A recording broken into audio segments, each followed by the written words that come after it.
Hello नमस्कार साथियों, एक अपडेट के साथ या फिर यूँ कह लें एक नई इन्फॉर्मेटिव वीडियो के साथ हम आपके सामने आ चुके हैं। तो जैसा कि दोस्तों डेली बेसिस पर कुछ ना कुछ कोई ना कोई अपडेट, कोई ना कोई वैकेंसी आती रहती है, तो उसको लेकर हम आपको अपडेट करते रहते हैं। फिलहाल के दिनों में अगर हम बात करें तो देखो यार, एचपीसीएल का एग्ज़ाम होने वाला है 16 अगस्त को, और उसके रिगार्डिंग बहुत सारे डाउट्स लोगों के थे। और अभी भी बहुत ऐसे कैंडिडेट हैं जिनके डाउट अब भी इतना सब कुछ करने के बावजूद रिजॉल्व नहीं हो पाए।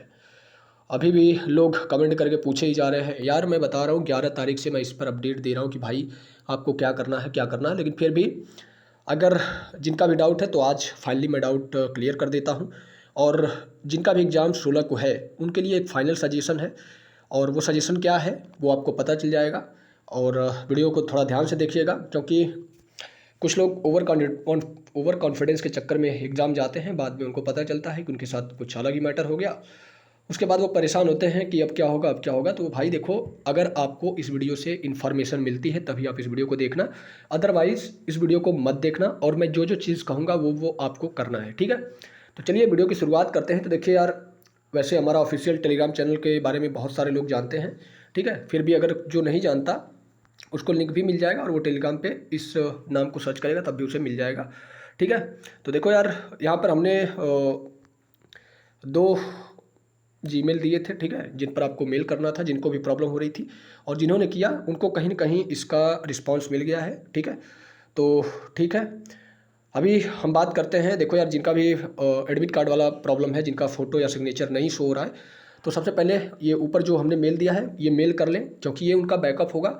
बाई चांस किसी एग्जामिनेशन सेंटर पर जाने के बाद अगर उन्हें किसी परेशानी का सामना करना पड़ता है, या फिर इन्विजिलेटर द्वारा उन्हें कुछ कहा जाता है, एग्ज़ाम में बैठने नहीं दिया जाता, तो आपके पास एक प्रूफ होगा कि मेरे पास जो डाउनलोड जीमेल है वो ये है, इसमें फ़ोटो सिग्नेचर नहीं है। तो इसी के रिगार्डिंग मैंने एचपीसीएल को पहले ही मेल किया था, ठीक है। अगर रिस्पांस आता है तो ठीक है, उनको रिस्पांस दिखा देना। अगर रिस्पांस नहीं आता है तब भी आपके पास ये प्रूफ तो रहेगा कि आपने अपनी प्रॉब्लम, अपनी शिकायत एचपीसीएल को ईमेल करी थी, ठीक है। तो ये आपके लिए एक बैकअप सोर्स होगा। बाकी आगे आपकी मर्जी, आपको करना है नहीं करना है ये आपकी जिम्मेदारी है। मेरा जो काम था वो आपको गाइड करना था, तो मैंने गाइड कर दिया, ठीक है। तो देखो यार, अब हम बात करते हैं एडमिट कार्ड की। तो जिनका भी एडमिट कार्ड डाउनलोड हो गया है उन्हें अपने एग्ज़ाम सेंटर पर एग्ज़ाम देने ज़रूर जाना है। अब वो चाहे फ़ोटो वाली प्रॉब्लम हो ना हो वो अलग बात है, लेकिन जिनके फ़ोटो वाली प्रॉब्लम है उन्हें क्या करना है, सबसे पहले तो मेल तो कर ही देना है। उसके बाद उनका दूसरा काम आता है कि उनको लेटेस्ट कम से कम 2 से 3 फ़ोटो लेके जाने हैं। फिर आपको ये जो एडमिट कार्ड आपका प्रिंटेड है, इस प्रिंटेड एडमिट कार्ड का कम से कम 2 कॉपी लेके जानी है, और दोनों फ़ोटोकॉपी को आपको अलग अलग जगह पे रखनी है, ताकि बाई चांस अगर आपका एडमिट कार्ड खो जाता है तो फिर आपको दुकान की तलाश करने की ज़रूरत नहीं होगी। आपके पास बैकअप में एक और एडमिट कार्ड होगा। बाई चांस आपको 5 या 10 रुपये एक्स्ट्रा पड़ेंगे, लेकिन फिर भी आपकी सेफ्टी बनी रहेगी, ठीक है। तो ये आपको काम पहले कर लेना है। दूसरा जो काम है ये देखो, अगर आपने नीचे यहाँ पे देखो, आज की जो वीडियो है मैं जो डिस्कस करने वाला हूँ उसके बारे में बता देता हूँ, ताकि आप लोगों का समय ख़राब ना हो, क्योंकि आप लोगों का एग्ज़ाम है तो पढ़ाई भी करनी होगी।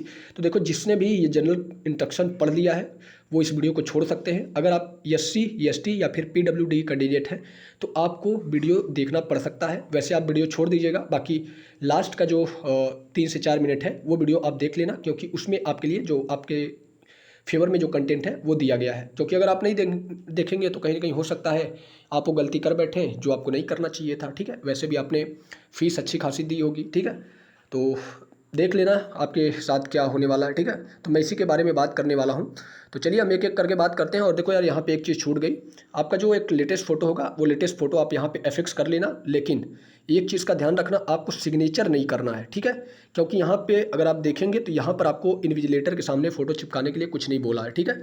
बाकी यहाँ पे इन्विजिलेटर के सामने आपको सिग्नेचर करने के लिए बोला है, तो आपका जो सिग्नेचर होगा वो आपके इन्विजिलेटर के सामने ही होगा। इसलिए आप गलती से भी इस अपने एडमिट कार्ड पे साइन तो मत करना। बाय द वे, मैं तो ये भी कहूँगा कि आप फ़ोटो भी मत चिपकाना, फ़ोटो लेके चले जाना।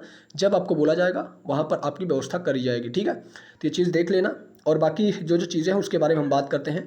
तो देखो यार, जिनका भी फ़ोटो और ये प्रॉब्लम आ रही है तो सबसे पहले उनके क्या करना है, और बाकी भी कैंडिडेट को यही चीज़ करना है। जैसे क्या होता है कि किसी के आधार में कोई नाम गलत होता है या फिर डेट ऑफ बर्थ गलत होती है, तो गलती से वो वही आधार कार्ड लेके चले जाते हैं, लेकिन बाद में उन्हें पता चलता है कि जो उनका एडमिट कार्ड है, एडमिट कार्ड पे नाम कुछ अलग है, या फिर डीओबी भी मिसमैच हो सकती है, क्योंकि बहुत सारे लोग अपने डेट ऑफ बर्थ, अपना फिंगरप्रिंट, ये तमाम तरह की चीज़ें अपडेट कराते हैं।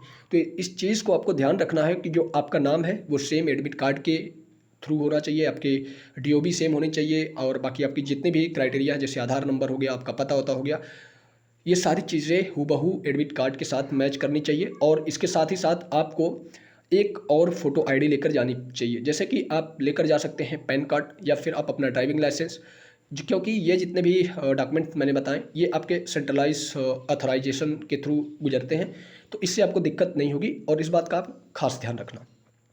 फिर देखो यार, अब ज़रा बात कर लेते हैं कि जो भी यहाँ पे फीमेल कैंडिडेट हैं, जो भी बहनें हैं, उनके लिए मैं थोड़ा सा क्लियर कर देना चाहता हूँ। उन्होंने भी HPCL का एग्ज़ाम का जो फॉर्म है वो अप्लाई किया होगा, तो उन्हें भी एग्ज़ाम के प्रोसेस से तो गुजरना ही पड़ेगा, और ऐसे में उनके लिए चेकिंग होने वाली है। और चेकिंग होने वाली है तो देखो यार, सबसे पहले आपकी जो चेकिंग हुई वो मेटल डिटेक्टर तो रहेगा ही, तो आपको ऐसी कोई भी चीज़ नहीं लेके जानी है जो मेटल डिटेक्टर के मतलब संपर्क में आए।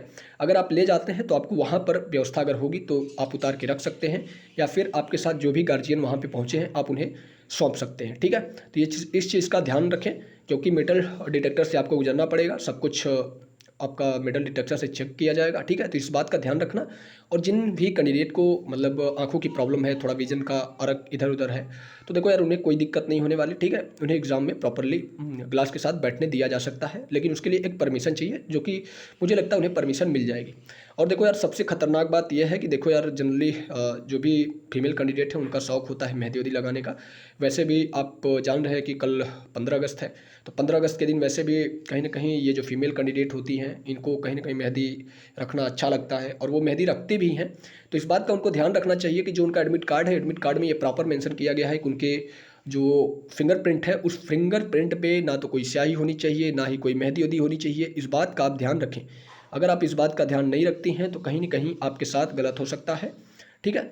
और हो सकता है आपका जो मैट्रिक है वो बार बार डिसमैच हो जाए, तो डिसमैच होने की वजह से हो सकता है आपका एग्ज़ाम भी कंडक्ट ना हो पाए और आपको एग्ज़ाम से बाहर कर दिया जाए। तो इस बात का प्रॉपर ध्यान रखना कि आपको मेहंदी वहदी तो बिल्कुल नहीं लगानी है, ठीक है, क्योंकि ये आपका जनरल इंस्ट्रक्शन में मेंशन किया गया है। और सबसे इम्पॉर्टेंट बात ये है फीमेल कैंडिडेट के लिए कि जैसे अब फीमेल कैंडिडेट का ये मतलब ये होता है कि उन्हें ईयरिंग पहनना या फिर नाक में ये जो आपकी नथुनी ये सब पहनना होता है, तो उन्हें भी ये गाइडेंस दी जाती है कि अगर पॉसिबल हो तो वो उसको उतार दें। अगर पॉसिबल नहीं है या फिर उनका कोई धार्मिक चीज़ है, तो अगर कोई दिक्कत नहीं होती है तो आप उसे घर पे ही उतार दें, क्योंकि अगर आप वहाँ जाएंगे तो इन सारी चीज़ों को आपको उतरवाया जाएगा, और अगर नहीं उतरवाया जाता तो हो सकता है टेप के माध्यम से आपको ये जो ईयरिंग वेयरिंग है इसको ढक दिया जाए। तो इस चीज़ को आप ध्यान रखिएगा। और अगर जैसे क्या होता है कि अगर आप ईयरिंग पहनी हुई हैं और आपको टेप के माध्यम से ढक दिया गया, तो क्या होता है किसी किसी की ईयरिंग बड़ी होती है, तो बड़ी होने की वजह से टेप भी बड़ा होगा,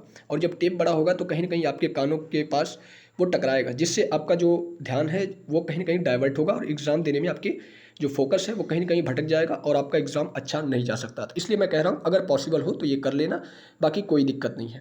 और देखो ये भी है कि जैसे अभी हाल ही में रक्षाबंधन था, तो भाई देखो रक्षाबंधन आपको उतार के जाना है, ठीक है, आप उतार लीजिएगा, उसे रख लीजिएगा घर पे। बाकी आप जब रिवर्स होंगे, रिटर्न होंगे, तो आप लोगों को रक्षाबंधन जो भी होगा वो आपको पहन लेना है, ठीक है। तो रक्षाबंधन भी, क्योंकि वहाँ पे जहाँ तक उम्मीद है आपको रक्षाबंधन भी कटवा दिया जाएगा, या फिर कोई भी कलावा वलावा आपने बांध रखा है तो आप प्रॉपरली कलावा कंगन ये जितनी भी सारी चीज़ें हैं, ये मैं बॉयज़ के लिए भी बोल रहा हूँ, कोई भी जैसे बेल्ट टोपी ये तमाम तरह की चीज़ें आपको उतार के जाना है। पॉसिबल हो तो कम से कम सामान लेके जाएं।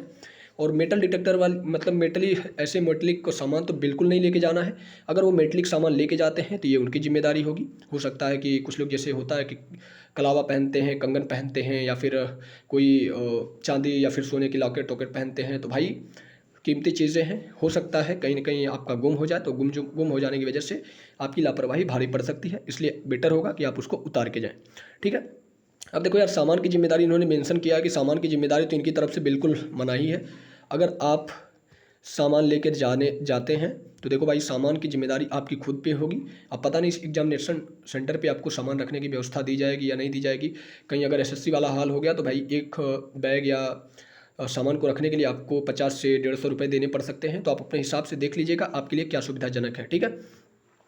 फिर देखो यार, जो आपका एडमिट कार्ड है, एडमिट कार्ड का तो मैं बोलूँगा 2 कॉपी आप पहले ही प्रिंट करवा लेना, ठीक है। क्योंकि जब आप एग्ज़ाम देने जाएंगे तो अगर आपके पास एडमिट कार्ड है तो आप एक एडमिट कार्ड लेके एंट्री लेंगे, अगर नहीं है तो आप दूसरा एडमिट कार्ड लेके जा सकते हैं। और देखिए इस बात का ध्यान रखें, आपका जो दूसरा जो एडमिट कार्ड होगा जिसको लेकर आप अंदर जाएंगे, जैसे ही एग्ज़ाम खत्म होगा तो बहुत ज़्यादा चांसेस है कि आपका एडमिट कार्ड सबमिट कर लिया जाए, ठीक है। तो इसीलिए बैकअप के लिए हो सकता है भविष्य में आपको कभी रिजल्ट देखने के लिए आपके फाइल जो भी आपका फ़ोन है, लैपटॉप है, बाई चांस हैंग कर गया, फिर उसके डॉक्यूमेंट गायब हो गए, तो फिर आपको परेशानी का सामना नहीं करना पड़ेगा, आपके पास बैकअप में ये एडमिट कार्ड रहेगा। तो इस बात का भी आप ध्यान रखिएगा। तो देखो अब फाइनली बात करते हैं यार उन कैंडिडेट जैसे कि SC ST PWD कैंडिडेट। तो देखो यार उनके लिए ट्रैवल अलाउंस हो सकता है दिया जाए, क्योंकि HPCL के वेबसाइट पर, हालांकि देखिए हमने क्लियर डाउनलोड तो नहीं कर पाया, ठीक है, फिर भी आप डाउनलोड कर सकते हैं। इसकी ऑफिशियल वेबसाइट पर TA अलाउंस फॉर्म करके पड़ा होगा, वहाँ से आप डाउनलोड कर लीजिएगा। और जैसे कि क्या होगा कि अगर आपका सेंटर 30 किलोमीटर से कम नहीं है, मतलब 30 किलोमीटर से ज़्यादा आपका सेंटर है, तो आपको स्लीपर जैसे ट्रेन होती है उसका फेयर आपको रिटर्न किया जा सकता है, या फिर आप बस के माध्यम से गए हैं तो उसके हिसाब से पर किलोमीटर के हिसाब से जो शॉर्टेस्ट डिस्टेंस बनेगा उसके हिसाब से आपको अमाउंट रिफंड किया जाएगा। लेकिन ये बस उन कैंडिडेट के लिए जैसे कि SC ST PWD कैंडिडेट, बाकी अदर कैंडिडेट की कोई गारंटी नहीं है भाई, ठीक है। तो ये चीज़ आप ध्यान रख लीजिएगा, ये SC ST और PWD कैंडिडेट के लिए इंपॉर्टेंट अपडेट है। और बाकी ये फॉर्म देखो यार, मैंने वैसे ही जल्दबाजी में, मेरे पास टाइम नहीं था तो जल्दबाजी में मैंने गूगल से उठा के आप लोगों को बस एक ओवरव्यू देने के लिए यहाँ पे रख दिया, ठीक है। तो बाकी जो जो इसमें डॉक्यूमेंट जो जो चीज़ें मांगी गई हैं वो तमाम तरह की चीज़ें आपको फिल करनी है, और फिल करने के बाद आपको तभी जाना है, ठीक है। बाकी जो जो इंपॉर्टेंट चीज़ थी तो भाई मैंने पहले ही बता दिया कि आपको करना क्या है। और भाई मैं तो आपसे यही कहूँगा कि आप अपना जो भी हैट है, टोपी है, या फिर आपका जो शूज़ वूज़ है, ये तमाम तरह की चीज़ें उतार के जाना, क्योंकि आप एग्ज़ाम देने जा रहे हो तो कहीं आपको जितना कम डिस्ट्रक्शन होगा उतना ही अच्छा आप परफॉर्म करेंगे। अब आप जूते पहन के जाएँ, मोजे पहन के जाएँ, और आप बेल्ट भी पहन के जाएँ, तो हेड भी, कुछ लोगों के जैसे बाल झड़ जाते हैं तो भी एक टोपी लगाना, क्योंकि उनको परेशानी होती है। देखो यार ऐसी सिचुएशन को आपको फेस करना होगा, अगर आप शर्म करेंगे तो कहीं ना कहीं भविष्य में आपको चिंता हो सकती है, प्रॉब्लम हो सकती है। इसलिए अभी से प्रिपरेशन कर लो, आप एग्ज़ाम देने जा रहे हो तो जितने भी सामान है ये सामान आप उतार के जाना। उम्मीद है कल का दिन आपका, वैसे इंडिपेंडेंस डे है तो भाई देख लेना आपको क्या करना है। इंडिपेंडेंस डे को उतना ही सेलिब्रेट करना है जितने से आपका काम चल जाए, कुछ ज़्यादा नहीं करना है। कल के दिन अगर पॉसिबल हो सके तो आपको अपने खुद को रिलैक्स करना है, प्रॉपर नींद लेनी है, उसके बाद ही आपको एग्ज़ामिनेशन के लिए रवाना होना चाहिए, ठीक है। क्योंकि अगर आपका बॉडी, आपका माइंड आपके हिसाब से कंट्रोल नहीं होगा तो एग्ज़ाम में जाने के बाद आप प्रेशराइज्ड होंगे, और प्रेशर में आने के बाद आपको बहुत बड़ी प्रॉब्लम आने वाली है। और वैसे भी मैं कल आप लोगों को एक अपडेट देना चाहूँगा कि आपको सबसे पहले किन चीज़ों का ध्यान रखना चाहिए, क्योंकि मुझे जहाँ तक उम्मीद है कि यार अगर 100% मतलब 100 बच्चे इसमें अप्लाई करते हैं तो 100 बच्चों में से मुझे इतना तो पता है कि 25 से 30 बच्चे ऐसी गलती करने वाले होते हैं जो पहले ही इस एग्ज़ाम से डिस्क्वालीफाई हो जाएंगे। और वो क्या चीज़ है मैं बताऊंगा, और वो चीज़ बाकायदा नोटिफिकेशन में मेंशन भी है। और मैं तो जानता हूँ कि बहुत सारे लोग ऑफिशियल नोटिफिकेशन को नहीं पढ़ते हैं, और नहीं पढ़ते तो उनका खामियाजा उनको भुगतना पड़ सकता है। इसीलिए मैं कल अगर आप लोग कमेंट में मुझे ध्यान दिलाइएगा, मैं आप लोगों के लिए एक वीडियो प्रोवाइड कर दूंगा, छोटा सा वीडियो होगा 3 से 4 मिनट का, उसमें मैं आपको सारी इन्फॉर्मेशन दे दूंगा, ठीक है। उम्मीद है आज की ये जो वीडियो है ये वीडियो पसंद आई होगी। और हाँ दोस्तों, इसरो का जो एग्ज़ाम डेट है वो डिक्लेयर हो चुका है, उसको भी लेकर हम अपडेट करने वाले हैं। तो अगर चैनल को सब्सक्राइब नहीं किया तो सब्सक्राइब कर लेना, बेल आइकन को भी प्रेस कर लेना, ताकि जब वो वीडियो पब्लिश होगी तो आपको नोटिफिकेशन मिल जाएगा, ठीक है। तो मिलते हैं दोस्तों एक नई वीडियो के साथ, तब तक के लिए दीजिए इजाज़त, धन्यवाद।